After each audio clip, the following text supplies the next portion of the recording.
नमस्कार, आप देख रहे हैं वीके न्यूज और मैं हूं आपके साथ मयंक गौर। हमारे देश में कट्टरपंथ की जड़ें मजबूत होती जा रही हैं, इतनी मजबूत कि दूसरा शख्स अगर अपना कोई काम भी कर रहा है तो वो भी उन्हें रास नहीं आता और फिर उसे परेशान करने लगते हैं। कभी कभी तो उनकी ये नफरत इतनी बढ़ जाती है कि वो मारपीट करने से भी नहीं कतराते। ऐसा ही एक मामला उत्तर प्रदेश के आगरा में बरहन थाना क्षेत्र से सामने आया है, जिसमें बताया जा रहा है कि एक परिवार नवरात्रि में पूजा कर रहा था और परिवार मोहल्ले में नवरात्रि की पूजा में मूर्ति स्थापित कर रहा था। पूरा परिवार नवरात्रि में भजन गा रहा था और देवी की भक्ति में मशगूल था। तभी उसी गांव के दो शख्स शकील और शाहरुख वहां पहुंचे। दोनों ने परिवार को उल्टी सीधी गालियां दी। बताया जा रहा है कि इसके बाद हमलावरों का पूरा परिवार वहां पर इकट्ठा हो गया और इसके बाद पीड़ित परिवार के साथ जमकर मारपीट की गई। बताया जा रहा है कि उन्होंने पीड़ित परिवार को लाठी डंडों से भी मारा, यही नहीं लड़कियों से भी छेड़छाड़ की गई।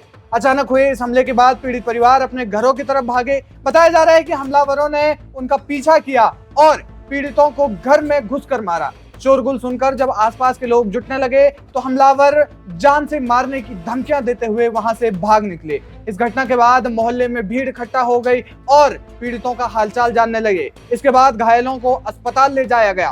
पुलिस को इस मामले में शिकायत की गई और पुलिस ने सभी 11 हमलावरों के खिलाफ आईपीसी की धारा 147, 148, 149, 323, 504, 506, 354 और 452 के साथ SC/ST एक्ट में भी मामला दर्ज कर लिया है। पुलिस इस मामले में जानकारी जुटा रही है और इस कृत्य के पीछे की वजह ढूंढ रही है। आपको बता दें कि हिंदुओं के धार्मिक कार्यक्रमों में इस प्रकार की घटनाएं अक्सर सुनने में आ रही हैं। कट्टरपंथी हिंदुओं के कार्यों में कभी भी उत्पात मचा रहे हैं और इसी प्रकार ये भी घटना हुई। नवरात्रि में एक परिवार भजन गा रहा था, अपनी भक्ति में मशगूल था और कुछ लोग आते हैं और लाठी डंडों के साथ उन परिवारों को मारते हैं। फिलहाल ये खबर आपको कैसी लगी हमें कमेंट करके जरूर बताएं।